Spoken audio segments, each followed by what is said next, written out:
Салом алейкум, братан.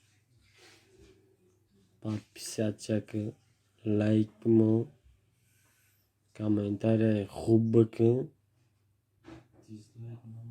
डिसलाइक नमो, комментарий бат नके, मैंने बुरुची शोय. براتان خیت سکن چرا؟ دختره کی خیانتش مکنه به جرا قلبش میشکنه فهمیدی رادنو؟ نه که بچه که خیانت کنه ما وری بنده میگه خودت نباشی دیگران هستن که براتان خواهی کپا بسرم ابرا او رادنو همیتی چانا روز دوری؟ دوتا برای چی دوتا؟ خیت سکن برات یا تاش برای گرفتن نه یا دیگر برای گشتم براتان او میدونی که باید ما که یک نفر نباشم برای چی؟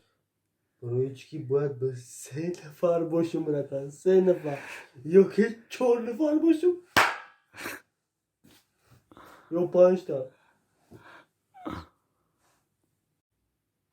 براتان او خیت سکن چرا؟ اول بکشی براتان خیت سکن چرا؟ این پدرم کو رنگی در پشتم بود رنگی کوی کلونای کو در این پشتم بود رد فهمیده زی خیت سکده زی تو ردنوی چرا خوبو؟ وقتی گفتم که پدر پلمته گفت که گه نخه ابرا او ردنوی یا سوال دارم تا بته براتان 10 سوالم ته لباشه جواب بگم همه عشق چیه که میدونی ته؟